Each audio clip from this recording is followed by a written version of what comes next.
Well, today marks exactly 31 years since the assassination of SACP leader Chris Hani. In his remembrance, the SACP and the ANC will address the main commemoration event at Hani's gravesite in Boksburg this morning. Hani was gunned down outside his Dawn Park home in Boksburg on this day in 1993. Polish immigrant Janusz Waluś, who served nearly 3 decades for the murder, was released on parole in 2022. Newzroom Africa's Juniour Khumalo is joining us live now from Germiston. Juniour, good morning. We can see the finishing touches to that wreath-laying and commemorative ceremony being laid behind you. But if we remember this day all those years ago and the huge risk that it posed for the elections that were to follow the next year, inside the grief of a nation, it was certainly a powerful moment. Indeed, Iman. The incident, the assassination, happened on the 10th of April in 1993, just a year before those much important elections that were expected to take place. And it posed a serious threat to those elections where those who supported the ANC, the SACP and Chris Hani himself were really enraged after his assassination.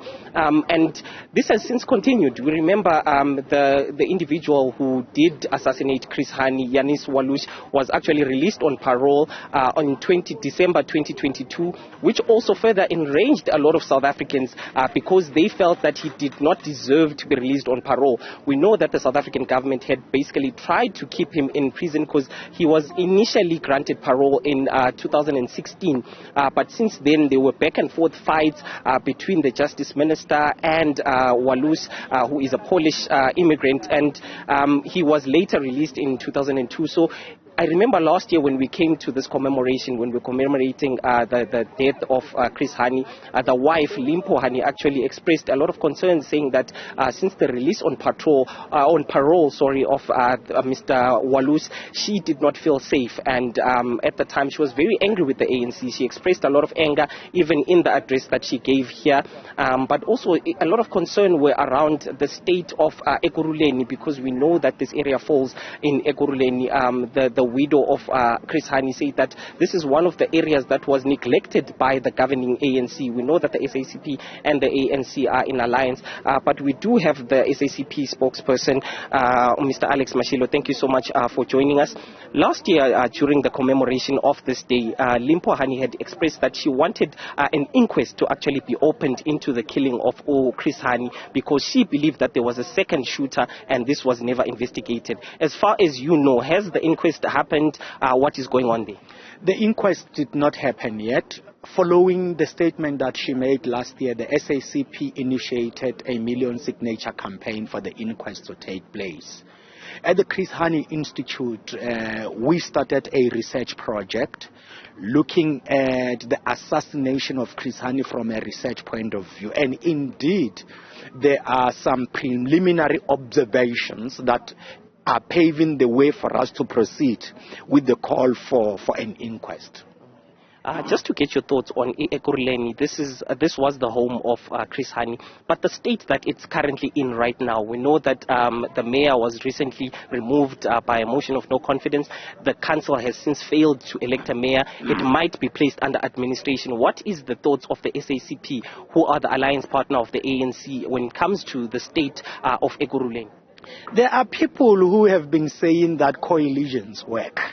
What we see in Ekurhuleni, in the city of Johannesburg, in the city of Tshwane, that is the capital city, is evidence on the contrary. There is instability. There are frequent motions of no confidence. These mayors are removed. There are changes, and these things impact negatively on service delivery to the people. We need a democratic majority rule to avoid these problems. We can see that coalitions don't work. Look at the capital city of Tshwane. It has collapsed. Its debt level has flown into a serious crisis. When the coalition that is in charge there, led by the DA, first came to power, they said that they were bringing Cape Town to Tshwane. Tshwane is a disaster in terms of service delivery, as well as in terms of its debt rating and performance. Ekurhuleni is not stable. There is no mayor as we speak. When we organized this event, we had to meet with the Speaker of the Council and the Chair of Chairs. So these are the consequences of situations where you have coalitions, and this thing is a problem. It's instability, it impacts negatively on the residents, and the residents must really note that this is a problem, which is why we are campaigning as the SACP for a decisive victory of the ANC, because these coalitions are disruptive. Speaking about that campaign in the looming election, one thing that poses a threat to the ANC and its alliance partners is Umkhonto weSizwe. We know that Chris Hani was a leader of Umkhonto weSizwe, but right now that name and the logo has been expropriated by the former President Jacob Zuma. And what do you think about that situation? Was there someone at fault within the ANC for not finding out that this party was registered? Because we know now they're trying to go into courts to try and challenge that registration of Umkhonto weSizwe and even the use of that name. Is there someone to be blamed in the ANC for this? We don't want to blame anyone. Let us tell you this. The logo of the South African Communist Party at the IEC was not a correct logo. We had to make amendments with the IEC.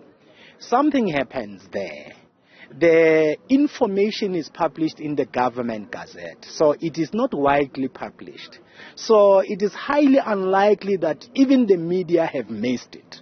The media were not aware that the name MK was registered because the information is published in a government gazette which is not widely circulated. In fact, when many South Africans realized that the name MK was registered as a political party was on the 16th of December when there was a press briefing in Orlando by former President Jacob Zuma. Other than that, it was not known. So we need a mechanism that is more open, more transparent, and more accessible to the people, so that when there are changes at the IEC, everyone will know and everyone will stand and say we are opposing this. So there are problems. There is still need to be improvements to be made at the IEC. Chris Hani was a real Umkhonto weSizwe soldier. You can't compare him to Jacob Zuma.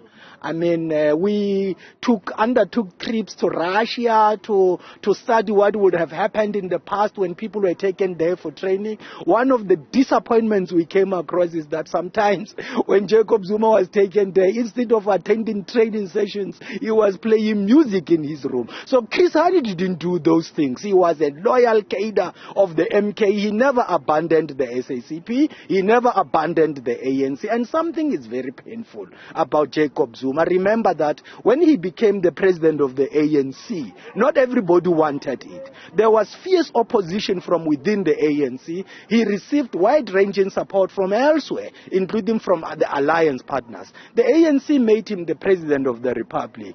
Here is a thankless man who wants to challenge the African National Congress. But the ANC is not an individual. We are all coming together to help the ANC fight these elections. The ANC will prevail over an individual.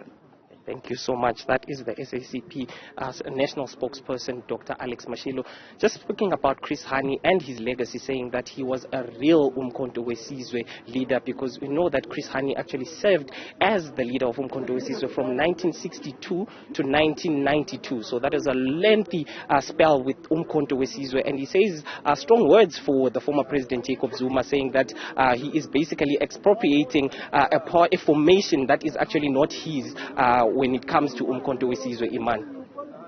Juniour, thank you very much for that. Very interesting hearing Alex Mashilo share those sentiments. It kind of maybe foreshadows what they're likely to say in the official commemoration service. We know in years past it hasn't been a benign gathering. It has been quite explosive, and waiting to hear as well from widow Dimpo Hani. Thank you very much. Juniour Khumalo there in Germiston, and as soon as proceedings get underway in terms of that commemoration, we will take you back there.